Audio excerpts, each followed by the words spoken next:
Hello and welcome to some more Star Citizen. It is the 20th of November. It is the start, day one of the Intergalactic Aerospace Expo 2950. So today we have Consolidated Outlands as the sort of main headliner, but we also have them sharing the hall with Argo, Greycat, and who else? The other ones. Is it just Argo and Greycat? Argo, Greycat, Consolidated Outland? That seems reasonable. That seems like what's happening. Yeah. So, you can see on the map here what's going on. We'll have a look at the Holo Suite in a minute, where we can see the Pioneer and the Argo SRV. But we've got the new arrival, which is the Nomad, which we'll talk about in a bit more detail. We'll check out the website as well in a minute. So earlier today, all of the servers for Star Citizen went down for a couple of hours, literally as they made the event go live, which was hellish to live stream. But it was fine. It all went well in the end. We're here. We're just about to have at time of recording, the free fly event start, because it started 6 hours later. So anyone with a Star Citizen account, you don't have to go through an extra step. You literally will just have access to the game, and all you need to do is make an account. Boom, done. But as you can see here, today we've got the Argo ships all available for sort of rental. I recommend trying out the Argo Mole. It's certainly something you'll want to try. You've got a load of weapons and equipment to actually just purchase. I suspect on the last day, the weapons and equipment weapons and armor day, that there'll be a lot of this sort of just everywhere, rather than just on the side. It's a shame that these aren't rentable, they're just purchasable. So we'd like to just rent some of this stuff. Big old hall though, very cool, minimalistic, very micro-tech. Let's run into the other side of the hall. I do really like these halls. This Expo Centre, the Tobin Expo Hall, is pretty cool. That's this convention centre. It's got my feet assumedly wet. I don't think that's marble, I think that's water. Take you through the actual Expo Centre, and it keeps on showing us with the little red dot where we are, which is kind of cool. Very well thought out. We've got the Mustang Alphas here. Not my favourite ships in the world. Cool little starter ships. And then we've got the new ship, the Mustang. No, not the Mustang. The Consolidated Outland Nomad. So the reason I say not the Mustang like that is because, well, this Nomad is another starter ship. It is a premium starter. And look how premium it is. It doesn't even touch the ground. That is how premium it is. And I really dislike the way it looks. There's a lot going on with it, for sure. Like, it is quite a big single-seater cargo ship that is also multi-role.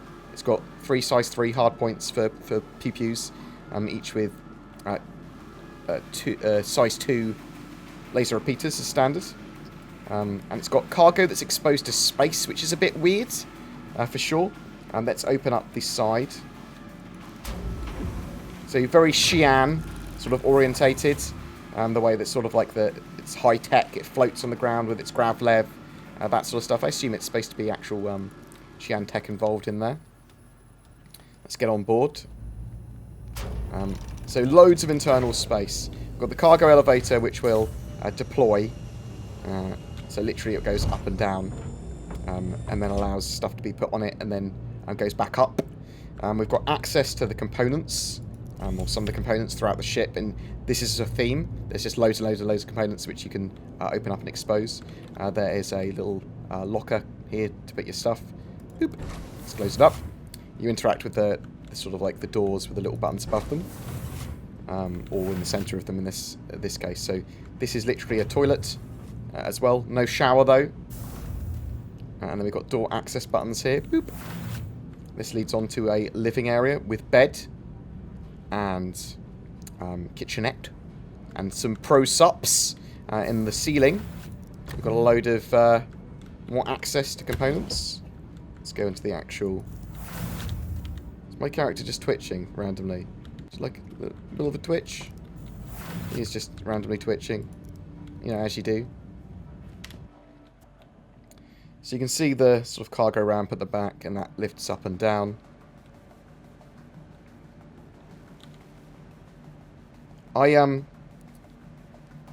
Yeah, as I said, I'm not really a fan of the ship. I mean, it's got some cool points. It's got 24 SE of cargo as well, which is pretty cool.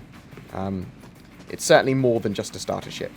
And I think that maybe Cloud Imperium are sort of like wanting there to be a clear line between starter ships, so like the Aurora MR and the Mustang Alpha, and then the second tier of starter ships, or like the, in this case, the Nomad, the Reliant, and the Avenger Titan. And for these ships to be pretty common, but not seen as true starters, because they're a little bit better than that. We can see the one nose gun, and then the little turreted gun at the top. Was it not? It's not turreted, is it? It's just gimbaled, but gimbaled on a central platform. See people messing around with the cargo elevator there. See it goes literally up and down like that. And the little ramp comes down. I mean, some people are going to love this ship. I don't think it makes sense. I mean, that ramp goes down like that, but the rest of the ship doesn't touch the floor. It's got the maglev. It just looks unbalanced. It looks like the Consolidated Outland logo, I suppose. Maybe that's what they were going for as well. Yeah, I'm just not a fan. I think it looks... someone compared it very much to an Elite Dangerous ship as well, which looks very much like... It's like, okay, yeah, I can see that. It is $70 from $70 to grab one. And that comes with lifetime insurance, or 120 months insurance if you buy it on store credit. So ships during at the Expo that are on sale, they come with 120 months insurance, 10 years insurance. Obviously, if they are new when you buy them war bond, they come with lifetime insurance. But 10 years is a long time, for sure. So the sort of console here is wraparound touchscreen. Yeah, just not sure if I like it. That's all. Weapon systems disabled. An interesting ship for sure. If you want a lifetime insurance token for the sale, then probably quite a great choice. But yeah, as I said, I don't know if it just has a place in the verse or not. Boop.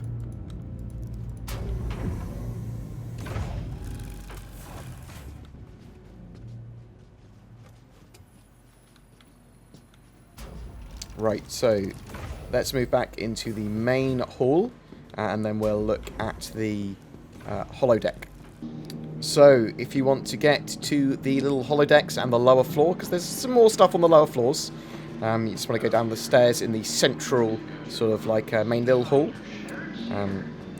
And today, day one, there's only one set of manufacturers, one hall, main hall open. Tomorrow there will be both this hall and another hall, and then this hall will get replaced the next day by the new manufacturer coming online. So we've got the Grey Cat Rocks down here. I recommend people rent and try this. The Grey Cat Rock is fun, and it's something that you can use to make quite a bit of money in the game at the moment. Getting it in a ship is a bit of a mission. Taking it there, bam, deploying it. It's a bit of a laugh. You can see downstairs we've got the Grey Cat little golf buggy as well, and the holodeck. The holodeck's probably a bit too strong a word. Holo suite. So you've got the Grey Cat little buggies there as well. Let's go have a look at some ships that are being worked on. Probably not active development, either of them at the moment.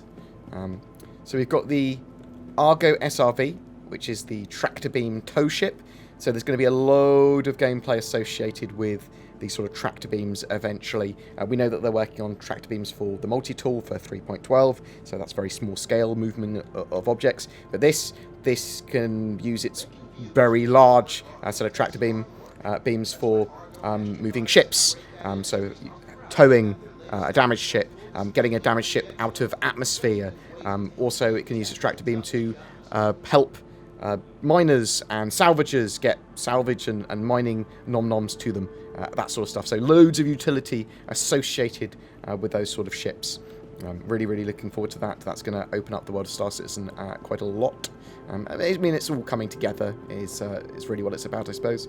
We also have the Pioneer. Now, the Pioneer is pretty cool because now it is no longer just a sort of well, they've expanded its role, so it's not a outpost deployer anymore. It's now a mobile base building factory, so it assists with the base building process. You can still build bases without a Pioneer, but if you want a large scale base, if you want a base that is sort of like really cool, you'll want to get a Pioneer. Really sort of like expansive and that sort of thing. So they've sort of expanded up homesteads and bases, what bases mean, the sort of things you can do with them as well. So it's no longer just these simple modular outposts. There's a lot more going on with them. And that, to me, is a lot more exciting than, oh, what have I done with the camera? Than what we originally were going to see with the Pioneer. So, sit here. I suspect it's going to be a while before it's in-game properly. I suspect we'll even probably have base building to some extent before it's in-game. So it's like one of the longer-term ships in my opinion, but we'll have to wait and see. I mean, Cloud Imperium very much so. Well, it's got loads of little solar panels. Cloud Imperium very much so. Have their own priorities, which sometimes they only share with themselves. But that's sort of what's going on with the whole day one. Let's take a look on the website and see what's going on there. So on the website for the first day of the Intergalactic Aerospace Expo, which is now up, which is a winner, we've got a little video from Jax McCleary, the Space Jeremy Clarkson, going over some of the cool little bits that are going on with the Expo so far, and looking at the Nomad to some extent. We've obviously got the Nomad that's now on sale, which we will have a look at in a second. So we've got some ships that are available. Obviously the Argo Mole, we've got the Argo MPUV, and the cargo and personal versions of that, personnel versions of that. And we've also got that Argo SRV, which is pretty cool. All the prices that you can see here are with VAT as well, 20% extra because I live in the UK, so sort of bear that in mind. We've got Greycat Industrial.